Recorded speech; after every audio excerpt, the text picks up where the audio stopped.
Hi, everyone. Welcome to this online forum on social justice and interfaith, where we're going to discuss ways in which religion, the study of religion, can matter in public life.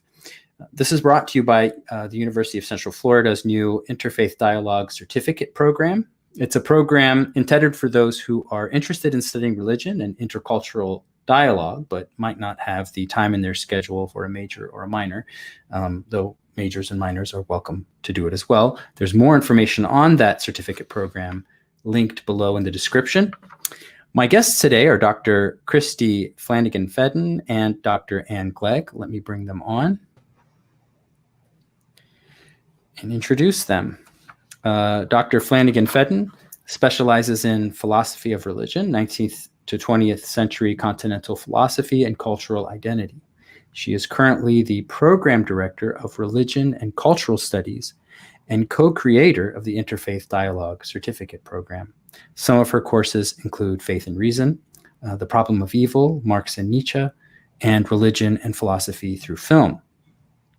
Dr. Ann Gleig specializes in Asian religions in America, religion and psychoanalysis, and religion, gender, and sexuality. Her book, American Dharma, Buddhism Beyond Modernity, was published in February 2019 by Yale University Press.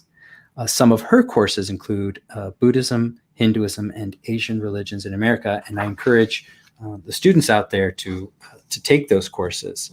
It's a real pleasure to have both of you here.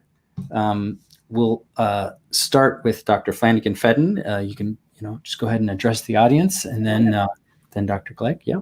Okay, well, thank you, Dr. Zargar. I really appreciate you organizing this. Sure. So one of the things I think that really got me started thinking about this commonality between social justice and interfaith dialogue, it really relates to when I underwent the training to learn about interfaith dialogue and interfaith cooperation. So a little over a year ago at the Interfaith Leadership Institute, Eboo Patel was speaking, and he's the founder of the Interfaith Youth Corps, which is an organization out of Chicago. It's really one of the leading organizations for interfaith dialogue and interfaith cooperation in the United States. And he gave this, in his talk, he talked about how he suggested, that we have this kind of common metaphor for American pluralism and cultural identity as this melting pot. And he suggested that perhaps we ought to rethink that metaphor for a way of, rather than the melting pot, the potluck dinner. And that's something that really stuck with me. So the melting pot, I remember growing up with that, like as a kid, as, it's this kind of model of pluralism and immigration, that all of these different communities come together and we all meld into one, and there's something really beautiful about that. But when you think about, real life, and this was really kind of the point, of his talk, is that, say you're making a stew, you put a bunch of ingredients in the pot, you stir it together, you heat it up for a little while. And, some ingredients may be obvious, the base may be obvious, some of the stronger spices. But at the end of the day, the soup is something that's kind of indistinguishable. The ingredients are all going to meld into one. And we may not be really aware of all the ingredients, that went into that recipe. And then the potluck dinner is just something that's more, perhaps more relevant and more helpful, because, the very notion of a potluck dinner is that we're all coming together and we're bringing our own dish, and with that, is some kind of history. It could be, a family recipe. It could be, based on a certain tradition that you have. And by its very definition, we want these recipes to be different, and we're all going to kind of come together and appreciate them and have a shared meal, which has a lot of other, kind of social connotation. And it really stuck with me. And like I said, this was a little over a year ago. And then we went on, to form this program. And then, the world has kind of blown up over the last year and a half. And I kept thinking about it, just because it's such a thought-provoking metaphor to really think about cultural and ethnic identity, cultural difference and assimilation. And, the goal of interfaith cooperation, it isn't just, this sort of pocket, within the academic discipline of religious studies. It's really supposed to be, a means to think about how religious identity relates to American democracy. I mean, that's really the goal of interfaith cooperation, is to think about how we can facilitate, religious identity and religious difference as part of American democracy. And something that interests me, even before I got involved in this is you mentioned that I teach faith and reason, is really to think about how religious identity kind of undergirds the possibility for participation in democracy. The extent to which religious identity relates to our understanding of moral responsibility, our understanding of how we engage with the community. And so this is what we're trying to achieve. And so it's not just a matter of, cultural pluralism or religious pluralism. It's really a matter of, democratic values and concepts of justice. And more recently, something kind of clicked, when I was thinking about how, both culturally and academically, we have this longstanding tradition within American liberalism and discussions about democracy, that really equate the concept of justice to be neutral, to be anonymous. And there's so many examples that we can talk about this. You talk about, John Rawls and the theory of justice, where he put forth this idea of the veil of ignorance. And in theory, it makes a lot of sense where, when we are evaluating our institutions and considering the distribution of social goods, we have to imagine essentially that everyone is behind this veil, where all of our distinguishing features are cloaked, and we're not able to see them. We're not able to see people's, distinguishing characteristics. We just have to engage in this thought experiment to think about how our goods and institutions and whatever ought to be distributed without reference to all these different points of difference. We have to take away our identifying features, in order to achieve justice, to get to this kind of ideal original position of society. And that sounds great, and that makes a lot of sense, except we don't actually exist within the veil. We don't exactly exist with this cloak on. We exist where we're constantly confronted with our difference. And I think what we really are struggling with right now is that, as a culture, perhaps we're not doing the best job of navigating our differences. And this is what we're trying to figure out how to do. And I think that, there's just there are so many examples that we can give that really equate this notion of justice as being blind, as being neutral.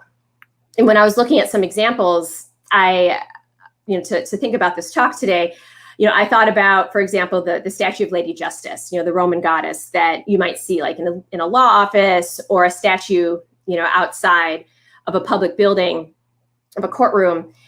And what's interesting is that so often Lady Justice is wearing a blindfold. And it kind of relates to this idea that I'm getting from Rawls, that, that the only way we can achieve justice is if we're truly ignorant of all of our differences. And of course, we want to talk about justice as being something that's equal, as being that's something free from prejudice or bias. But I think what we're realizing is that to try to achieve that by being blind, by implying that there's just this kind of anonymity or neutrality, it seems that paradigm isn't working. And that relates to this question of privilege. Sometimes people are really uncomfortable when we talk about privilege, that it implies that, that someone hasn't struggled or worked hard for what they've achieved. And that's not what I think of when I think of privilege. I think of privilege as kind of the ability to be neutral, whether it's a matter of, of gender, of race, of religious identity, that you have the ability to kind of be invisible, and that you don't have one of these identifying features that the cloak is trying to, to disguise in order to have this seat at the table. And, there are a lot of cultural theorists, anywhere from Simone de Beauvoir to Edward Said, who have talked about, this problem of otherness when you have one culture describing another. And I think that implicitly, that's what this idea of justice as blindness, is really has tried to conceal. And so there's a way in which this kind of issue of what does justice mean, this issue of cultural and religious difference, and this issue of democratic values, I think it's all kind of come together. And what we're really, trying to do to emphasize, this need for religious pluralism and cooperation is to really kind of challenge the notion of the neutrality. It's not to challenge the notion of fairness, but to challenge what it means to be invisible, to challenge this notion of neutrality. And this is also where we can, really think a little bit more about, about what democratic values are. I mentioned Rawls, but there's so many other figures that have been so influential in our culture, in our society. Rorty is another one. Richard Rorty, it was famous for saying that religion is a conversation stopper, and he said that our religious affiliation is something that really ought to be kept private and as part of this personal reflection behind closed doors. And he called it part of this Jeffersonian compromise, that part of our American democratic values is that if you want to be religious, keep it under wraps, but when we talk about our civic virtue, when we talk about making laws, there's this neutrality. And I think it comes from a good place, but I also wonder if we're starting to realize the inadequacy, of that model. Dr. Gleig is going to talk in a moment, but it made me think I think it was last year when you sponsored that Impolite Conversations lecture series. And it was the inspiration behind it was this idea that, we're told not to discuss politics or religion at dinner parties. And by general, we're really great to take to dinner parties because we're probably going to talk about religion and politics. So we're good people to bring along if you want, to shake things up.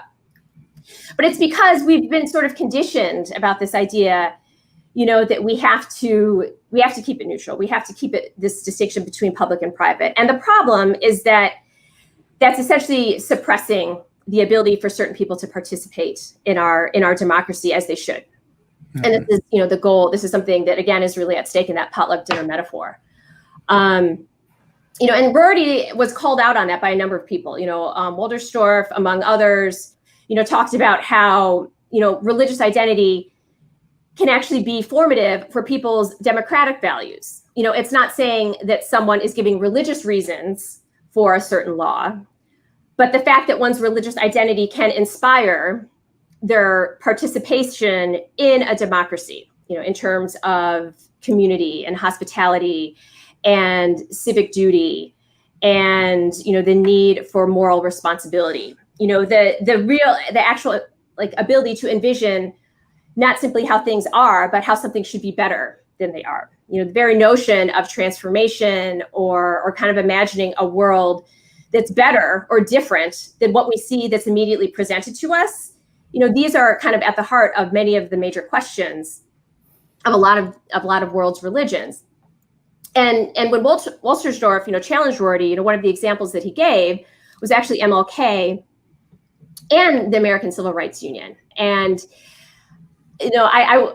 I think a lot about that. When I teach Christianity, we read letter from Birmingham jail. And, if for anyone who's not familiar with the context of that letter, so that was written in 1963. And MLK was in jail, obviously in Birmingham, because of his nonviolent protests were illegal and he was arrested.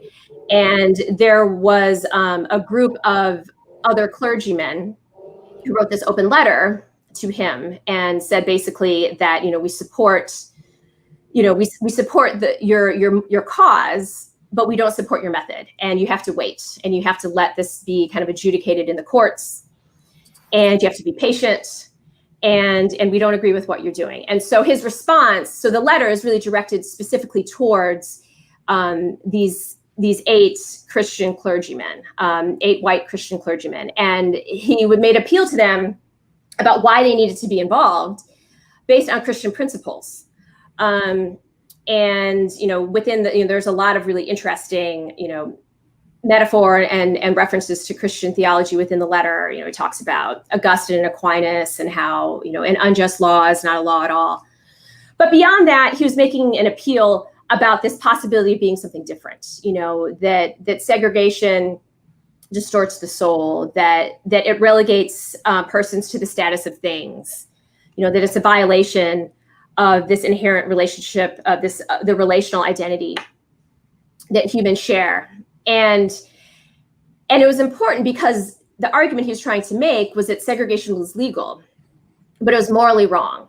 And it was religiously wrong. It was sinful in the context of their tradition. It was, politically and economically, but socially unsound. And he could make that argument based on his religious identity. He wasn't making an argument that required religious justification, but the undergirding about why this law was unjust, about why it was wrong, these laws were wrong, was to also relate to his religious faith. And so we have a history of this. We have a tradition of this. It's just that we're often uncomfortable by these conversations because we're worried. We emphasize, this emphasis on, separation of church and state.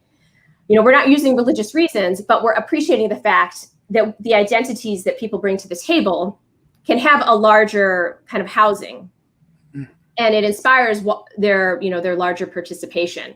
And I just think that there are so many, when I was going over those essays, there's just so many themes that are relevant today. In 2020, we're really still having the same conversation we were having in the early 60s. And he spoke to the moderate, the people like his friends who said that the time, it'll all work out, but you have to be patient, you have to wait. And he said that lukewarm acceptance is more bewildering than outright rejection because of these principles. And sometimes it's, because of the religious principles that command one to act in a certain way, and that really call us to question how the status quo exists. And, and I read that, and because, there's so many, so much about what's going on today with Black Lives Matter and this, these larger discussions about social and racial justice. There are a lot of themes that you see kind of recurrence, some of the concerns or some of the objections that Martin Luther King was talking about back then, this idea that we cannot wait, this idea that we have to create tension, this idea that the tension is what facilitates change, and that there's an urgency and it requires this kind of reconfiguration of certain paradigms. And I say this as someone for whom, 19th century humanism is near and dear to my heart. And so it's a little hard for me to say that maybe this kind of neutral, anonymous human, today in the 21st century, I think we need to do a little bit of work in terms of what we think of, how we configure that paradigm and how we think about what that means. Particularly if we're trying to think about how democratic participation, social justice requires this emphasis on difference, and not difference as a means to stop the conversation, but to start it, with the principle of cooperation. And, in a moment, I'll hand the baton to Dr. Gleig, but one of the things that I also think about, and I say this, as much of an admission that I can be uncomfortable sometimes, and there've been many times in these conversations where I found myself a little frustrated or humbled by things that I've thought or things that people have said, or, we have this need to draw the line in the sand, and it's hard to do, but that's the point of the goal of cooperation and dialogue, is to try to figure it out. But particularly when, I'm thinking about how these points come together, the goals of interfaith dialogue, how this relates to, the idea of the potluck dinner versus the melting pot, what this means for the paradigm of justice. Is justice blind? Is justice neutral? Or do we have to embrace that democratic values also mean difference? And that's is really on the precipice of, the Black Lives Matter movement. And, there's been a response that instead of saying Black Lives Matter, we should say all lives matter. And that's where I said, I did my admission that I'm, this humanist at heart, because I can embrace that to a certain extent. But I also think that we have this idea that the neutrality, the blindness, is perhaps inadequate, for our culturally diverse democracy, and that perhaps it's robbing people of their agency and their ability to participate, in this larger conversation that really is counter to the goal of democratic values and the goal of cooperation. Cooperation isn't suppression. It's the appreciation that we are different, but it's the ability to try to facilitate that bridge. And so, these are a lot of issues that admittedly I'm still trying to work through myself, but I just, when we were making the plans for this talk, I just saw kind of this explosion of how all of these ideas really are starting to come together. Oh, thank you. That was excellent. I'm especially interested in, maybe we can talk about this at the end when we have like a little bit of time for questions and answers. The idea that neutrality is a kind of privilege. I mean, that's really interesting. That's something to be thought about. And I'm also very much looking forward, Dr. Gleig, to your talk right now. I know you had some slides for us. Yeah, so hi everyone.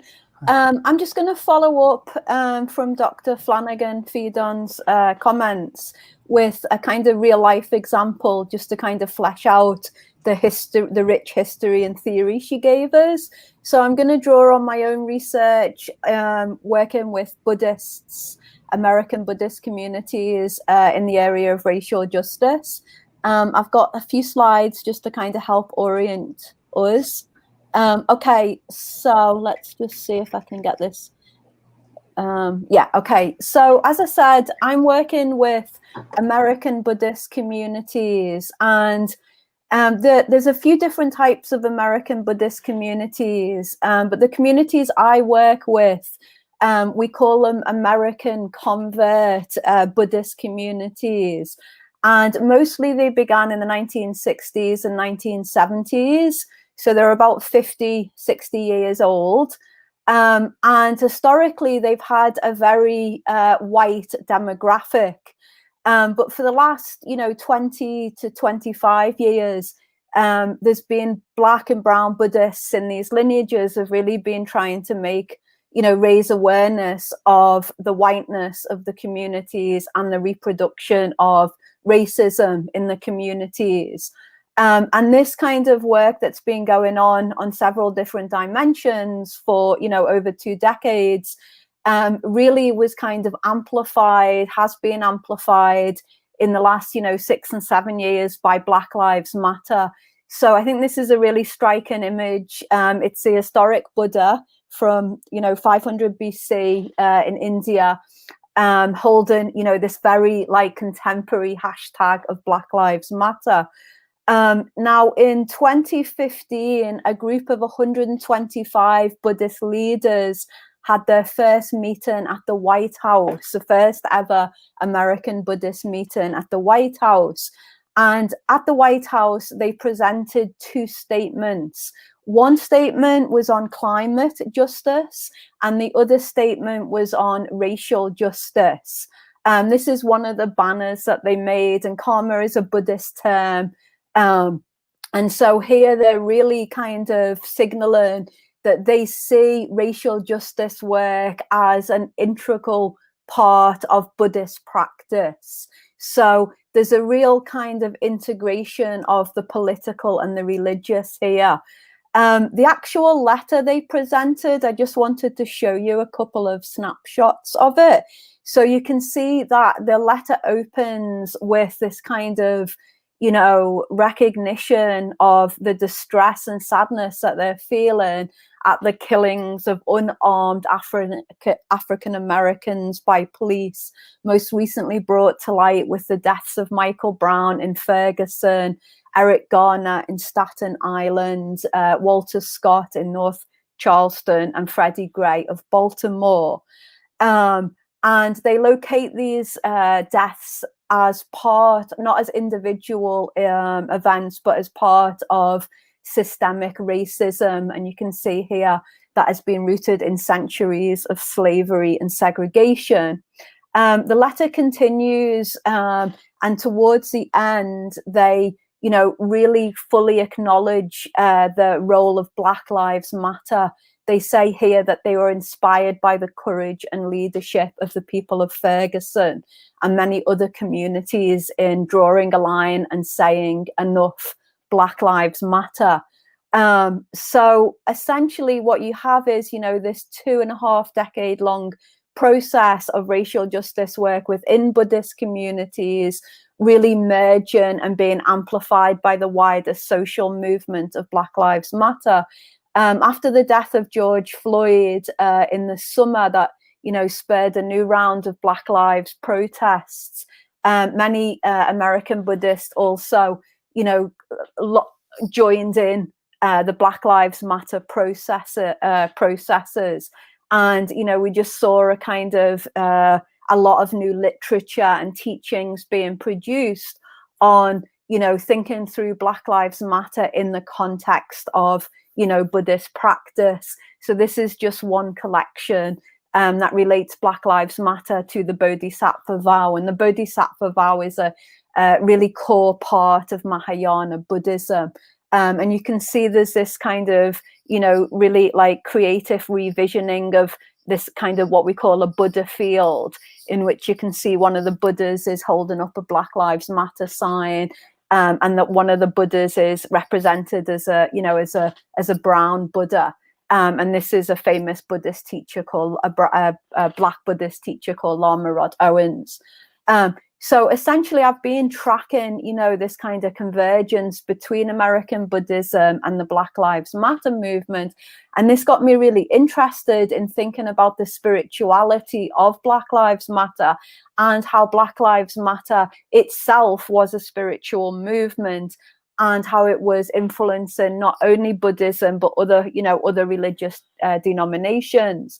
So more recently, I was, fortunate enough to join forces with Hibba Farag, who has been working on the spirituality of Black Lives Matter for about the last 4 or 5 years. And Hibba is also the Assistant Director of Research at the University of Southern California.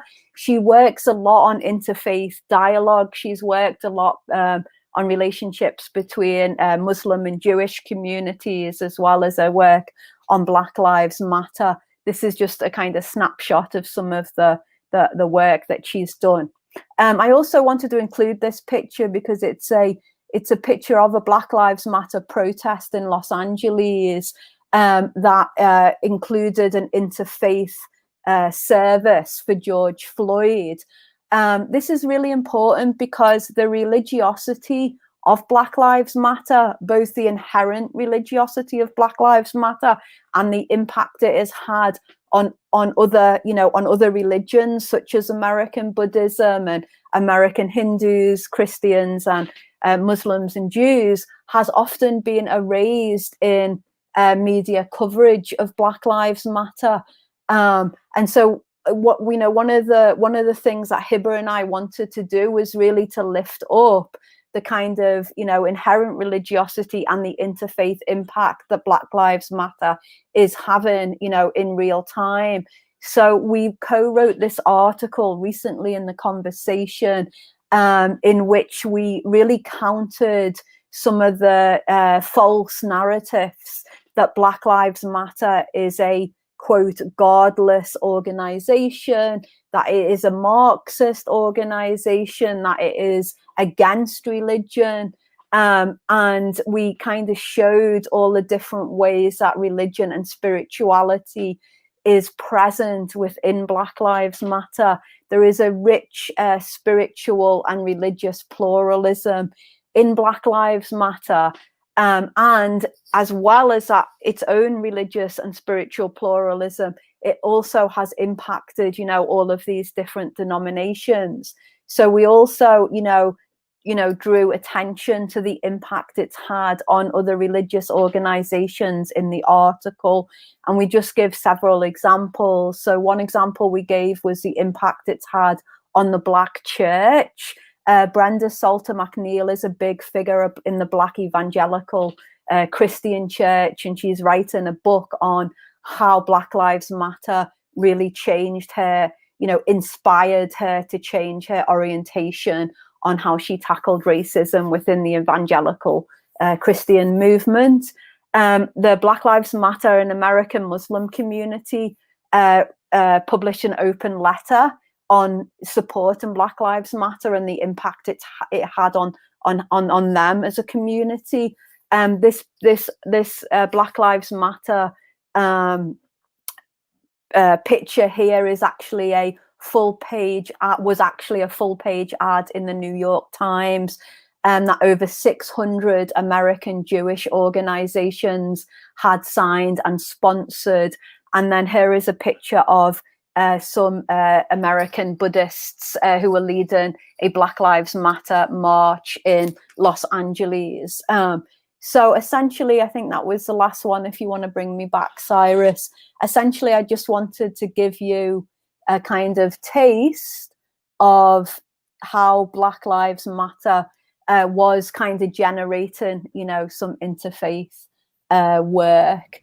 And I also wanted to, also point out that, as well as generating a lot of interfaith work around racial justice and illuminating in real time the theoretical and historical issues that Dr. Flanagan was, wrestling with, that Black Lives Matter also poses a deeper challenge, because it also asks us to think about religion and spirituality outside of the paradigm of the big, denominational kind of religions, such as, American Muslims and American Christians and American Buddhists, Jews and Hindus. So I think there's also, a case to be made about expanding what we consider as religious and spiritual organizations, and making sure that they're also invited to that potluck, because that's another challenge for us, I think, doing interfaith work,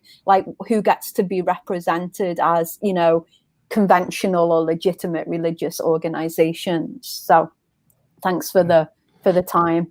Yeah, that's excellent. Thank you. Thanks.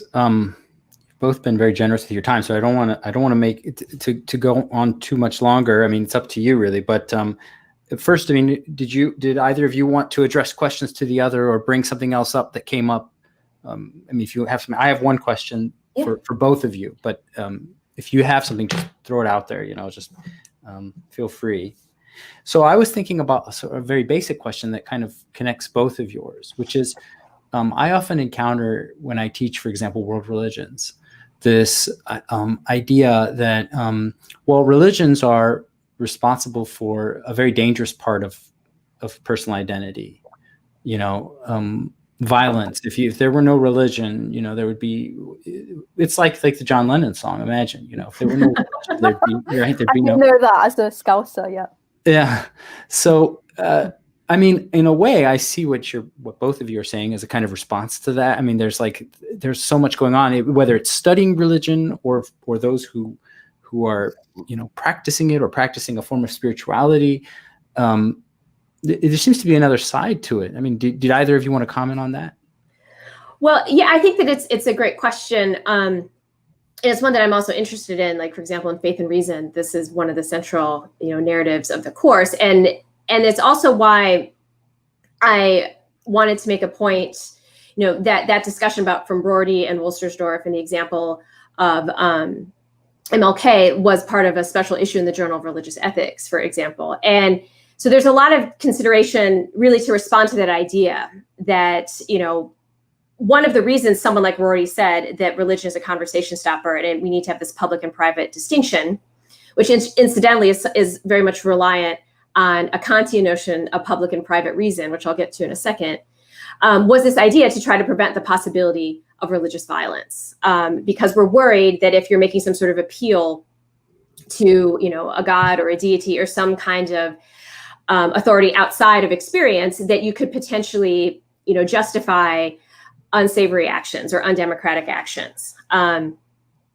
Jeffrey Stout said that, one of the concerns that we've had about religious regions within democratic values is that we're going to try to smuggle in one of these justifications past the Kantian censor. And that, relates to a kind of understanding about, philosophical arguments, after Kant and Kant's Copernican revolution, is that now we have to essentially make arguments that rely within human experience. And so there's a very kind of moral and pragmatic reason behind this, that we're trying to prevent, people to justify bad ideas, because if you say my religion tells me to do something and I'm not part of your religion, there's the conversation stops, in this Rortian fashion. But that's also why I wanted to really kind of push the idea that I'm not suggesting, nor was Woltersdorf, that we're going to provide religious reasons for why we act. We still live in a democracy that has laws, that has certain obligations, but our religious values, and even, our private religious values, as Rorty might have it, might inspire our participation in a democracy. So we still have, rules of law, we still have conventions, we still have moral obligations that are not going to be justified by religious reasons. But if our religious values inspire us to have a better sense of what it means to be an American, or help us to have empathy when we realize that there is an act of injustice, then these are the sort of examples that I was talking about, and that I think they're at the heart of the potluck dinner and interfaith dialogue and pluralism. It's not that we're bringing in a new set of justification, but we're appreciating that the justification that we already have, that is already our commonality as Americans, can have a lot of different forms of inspiration. Mm-hmm. But the argument and the justification process is the same, whether it's a purely secular argument or whether it's someone who, you know, is an atheist or an agnostic or a religious believer. That argument is the same, but what might be going on that inspires them to have the conversation could be coming from different sources. That's great. That's great. We've gotten so many questions. I know. I see them for a quick moment, and I'm about to respond, and then they're gone. Well, I'm sorry. No, they're wonderful questions. I'm sort of curating them because there's so many now, and I'm sorry to everyone who's submitting these questions that we can't get to all of them. Here's one. As a culture in America today, what are some possible options or actions we can take to put aside our differences and achieve cooperation and social justice? That's a great question. Well, like I said, I think that one of the things that I'm really been thinking about a lot lately, and why I brought up Martin Luther King, is this idea of tension, and I think that that's been a really big part of this conversation. Is I don't think we're good with tension. I think we have a sort of preconceived notion of things needing to go through a process, and we have these values that are tried and true, and when we push up against what those values are, then we're pushed into a new box, whether it's a kind of irreligiosity or you know, Dr. Gleig mentioned a kind of Marxist movement or something like that. We're really quick to draw the lines in the sand, and I think that if we've learned anything in 2020, it's that we need to be able to pivot, and we need to be able to appreciate the inadequacy of how we've thought about things and some of our institutions. And I think part of that, and this is really the goal of interfaith dialogue, is that we need to be willing to have these conversations. We need to be willing to have the impolite conversations and appreciate, you know, that we have very likely made some missteps, perhaps, but we have to be, you know, constantly willing to engage further. Mm-hmm. Dr. Gleig, do you have any comments on this one? There's more if other questions too.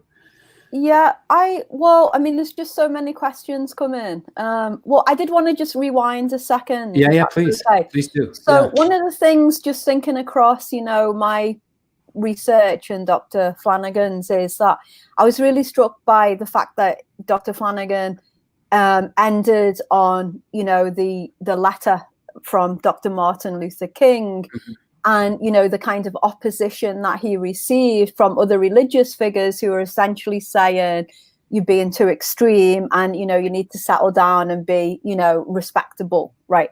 Yes. And the reason that really kind of struck me as so significant was because Black Lives Matter is also receiving, you know, really kind of similar, but even, you know, more revved up kind of, you know, critiques that they're not protesting correctly. And they're also being compared, funny enough, to Dr. Martin Luther King. So there's a way in which, you know, Dr. Martin Luther King and the civil rights movement has, you know, is being used actually against Black Lives Matter, you know, to say this is a way to do, you know, religious stroke political protest, and you're not doing it right. So it's just really, you know, I think it's just really important to amplify that those, you know, very same critiques were actually, you know, used against Dr. King. And so here I just think, you know, just a basic sense of our religious history, our religious and political history, you know, could really inform, you know, the dialogue, you know. I mean, if we really kind of see that clearly, that happened, you know, it really, you know, it starts to frame the conversation in a different way. So I think that, like, you know, there's something happening in public discourse where, like, religious movements for racial justice become, you know, delegitimated on certain, you know, other religious and political grounds. And I think we really have to tackle them, you know, kind of full on to like move forward and have productive conversations. So I just wanted to comment on that because it really kind of struck me as important. Well, that's really great. You want to comment, Dr. Flanagan? Real quickly. No, I saw Maria's question, and that's where, this idea of neutrality, and it's a hard one because, I made reference to the idea that, this kind of foundation of 19th century humanism, which really just it was a criticism of certain social and religious institutions at that time, but it was kind of founded on this shared humanity, and there are a lot of really significant and compelling implications of that argument. But there's always a point where we can do better. There's always a point where we can become more precise, right? And I think that the goal of interfaith dialogue is not that that we have to understand that we're not neutral. I mean, we're neutral insofar as we're part of the we're all at the shared democratic table, but we're bringing a different meal to the dinner. And I think that's what we're not doing well, is that you can be different and we can still bridge that divide. And I think that what's really been kind of pushed to the precipice here is that we've spent too much time emphasizing this justice as neutrality idea, that there's a kind of, that the patient, social justice crusader, like Dr. Gleig was just mentioning before. And the thing is that Martin Luther King had actually so many of the similar criticisms, that he was too bold, that he even said that I am an extremist, but I'm an extremist, in the form of Jesus's love. He said that he was an extremist because he was given that charge then. I mean, I think if I were to put up some of his essays right now, you'd be hard pressed to know if it was written in 1963 or if it was written right now. And so that's what I think we have to appreciate, is that our shared, American identity is not homogeneous. And that's what I hope that we can appreciate and really, look at the mirror a little bit more clearly. That's great. Yeah. Thank you. Dr. Gleig. Final word from either of you, for both. Gleig, you first. Yeah. Well, first of all, there's a lot of questions, so I just want to encourage any students that have questions on, Buddhism and Black Lives Matter to feel free to email me. You can find my faculty profile online. Great. I want to say though, what is this neutrality? What person represents neutrality? What does neutrality look like? I've never met a neutral person. I've only met embodied people. Yeah. What does neutrality actually look like? I mean, I'm really confused by the champion. What does it mean to be neutral as a person? I'm not even sure I understand it. Well, I think that also gets to the problem of privilege, right? Is that when you have this ability to be invisible, and there's probably a handful of identifying features that are non-threatening in a certain American discourse. Right, but not probably. I mean, because it's not probable, but we actually know. Sure, we actually know, because we have racial demographics, right, and yes. data, that neutrality in America is to be white. Whiteness is neutrality. So I think that it's really important not to imagine that there's a neutrality and then a difference. Exactly. There's only difference. Yes. So, there is only diversity and difference. So I would suggest that we focus on relationality, which includes both recognizing we have similarities, we have common humanity, but we also have difference. So for me, I would say, let's move away from the false notion of the neutral, and let's think about relationality in both our commonalities and our differences. We have commonalities. We're all professors at UCF, but we have a lot of difference, but we're all really good friends and colleagues. If we spent the whole day talking about how can we get to a neutral standpoint between the three of us, we'd never get there.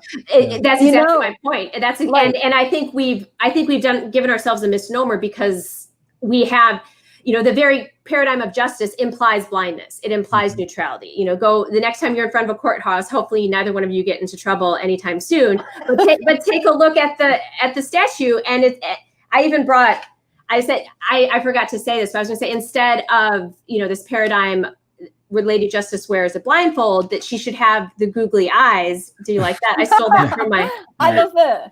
I don't know. I always have all kinds of props for any talk that I do, but we have to appreciate that justice is defined by difference, and that's clearly what we're not doing a good job of doing. And that's this kind of intersection of justice and religious pluralism that's part of interfaith dialogue. That's how it all really started to make sense for me.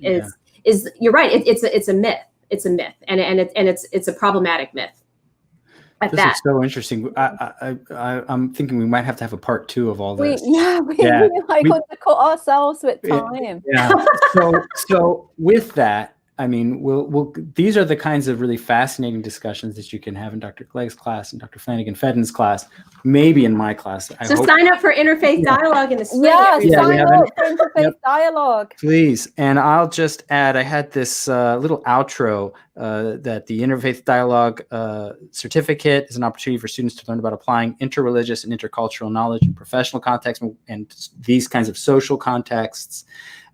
So please consider it. You'll see in the description below a link for more information, and I highly suggest you go even above and beyond a certificate and major in religion and cultural studies, and find these 2 brilliant professors and take their classes. I wish I could go back in time and be a student and take theirs. So thank you both for coming, and have a good evening. Take care. Bye-bye. All right, thank you. Thank you for being here.